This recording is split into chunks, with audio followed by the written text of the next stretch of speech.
ሰላም ጤና ይስጥልኝ። እንዴት ናችሁ? ውድ ያገሬ ልጆች በያላችሁበት ሰላማችሁ ይብዛ።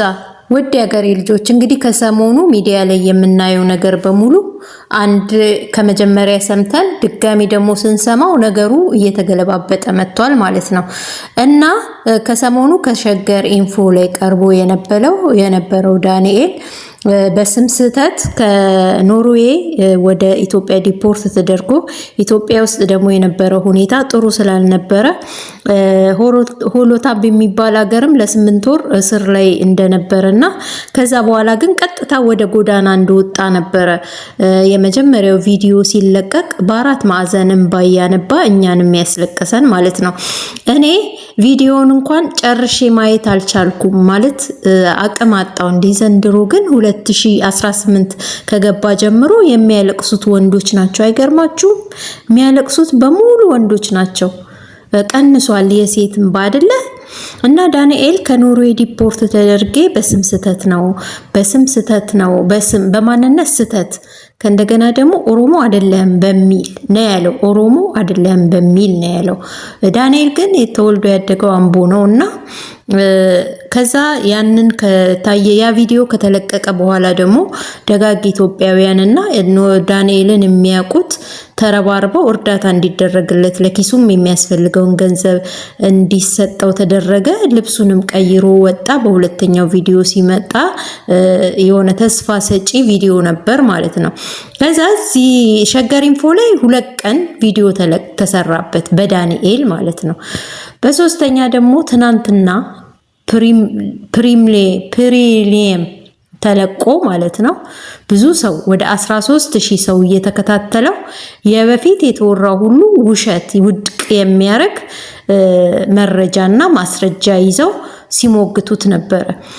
የመጀመሪያው ቪዲዮ እንደተለቀቀ እና ሁለተኛው ቪዲዮ እንደተለቀቀ የዚህ ታሪክ ባለቤት አካል የሆነች ደግሞ ማርታ የምትባል ከ2 ዓመት በፊት በኢዮሃ ሚዲያ ላይ ቀርባ ቃሏን ሰጥታ ነበር። ይሄውም እኔ ያለፍኩበትን መንገድ ብላና የተካደችውን ነገር ተናግራ በሁለተኛው ቪዲዮ ተሰርቶላቸው ደግሞ እሱ በድምጽ ገብቶ አነጋግረው ችግሩን እንደሚፈቱ ተነጋግረው ተለያይተው ነበር።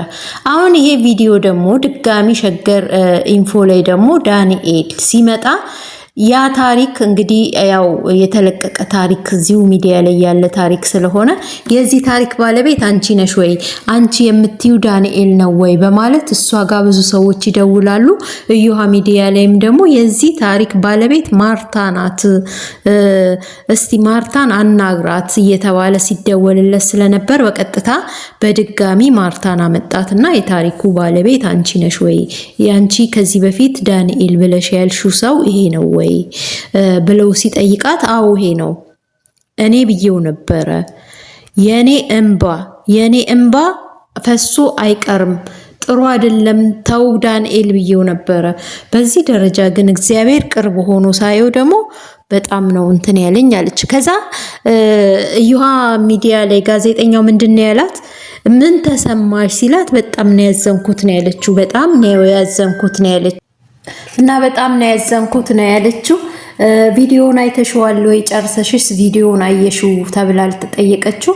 ቪዲዮውን ጨርሼ ያላየሁትም ያየሁትም የተቆራረጠ ነው ማየትም አልፈለኩም። ምክንያቱም እኔ በመጀመሪያ ልቤ ተሰብሯል። ከዚህ በኋላ ደግሞ ሌላ ነገር አልፈልግም፣ አይቼው የበለጠ ማዘን አልፈልግም፣ ያሳለፍኩትን እኔ አቃለው ነው ያለችው። ከዛ ይሄን በእንዲህ እንዳለ ብዙዎች እሱ እንዳይረዳ ነው የወጣችው። እሷ ከ2 ዓመት በፊት ወጣ። አሁን ደግሞ ሰዎች ሲደውሉላት አንቺ ነሽ ወይ ሲሏት ነው የወጣችው።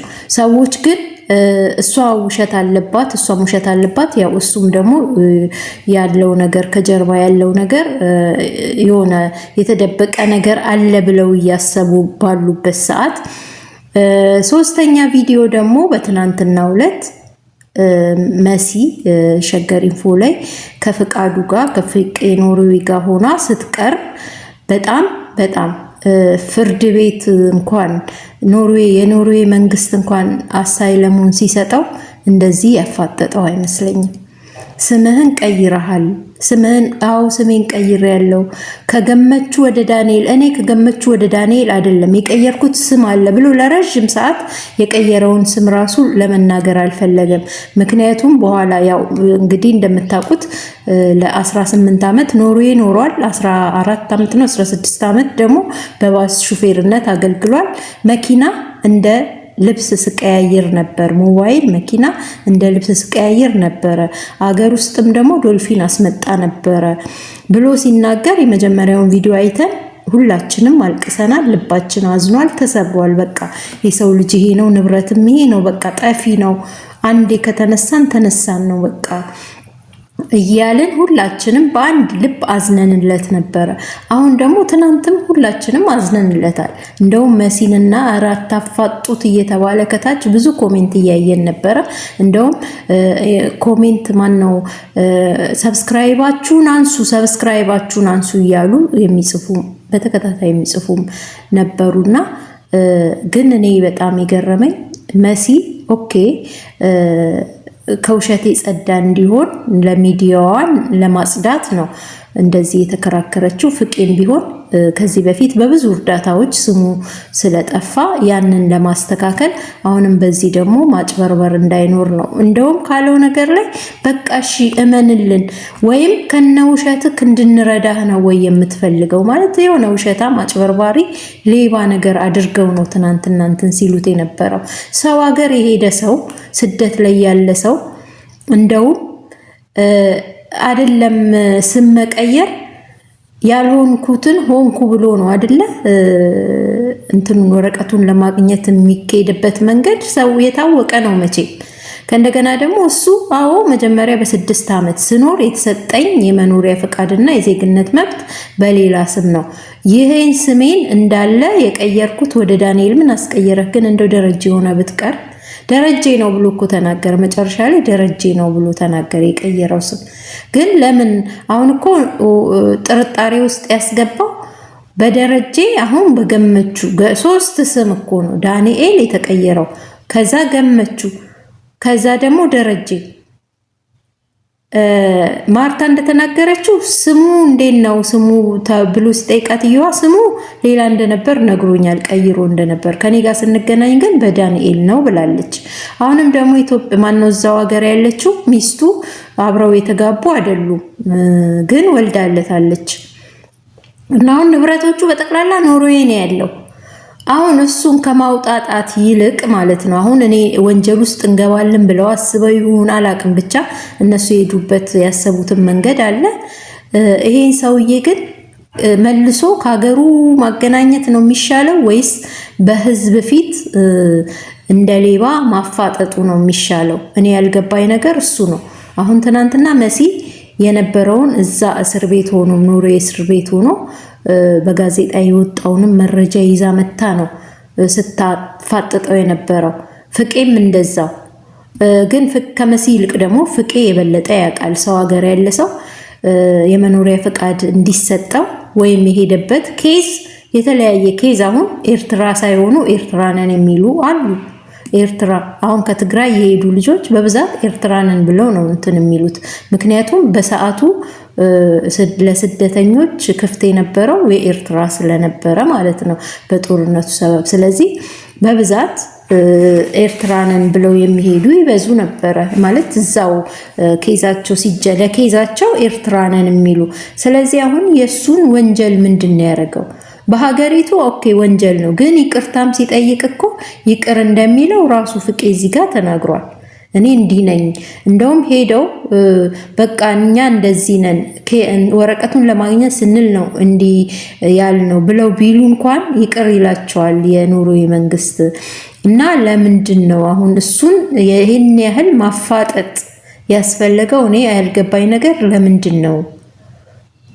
እንደዚህም መነጋገር ካለባቸው በውስጥ ጨርሰው ከዛ ሚዲያ ላይ ደግሞ ለምን አይመጡም?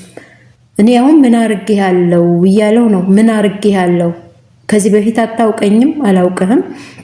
ለአንተ ብዙ ነገር በቃ እዚህ ጋር ስምና አድራሻ ስለሌለ መታወቂያ ማውጣት ስለማትችል ለአንተ ቤት ኪራይ እስከ መከራየት ከእንደገና አንዳንድ ገንዘቦች ደግሞ በስምክ መቀበል ስለማትችል ያንን ለማስተካከል ብዙ መንገድ ሄጃለሁ።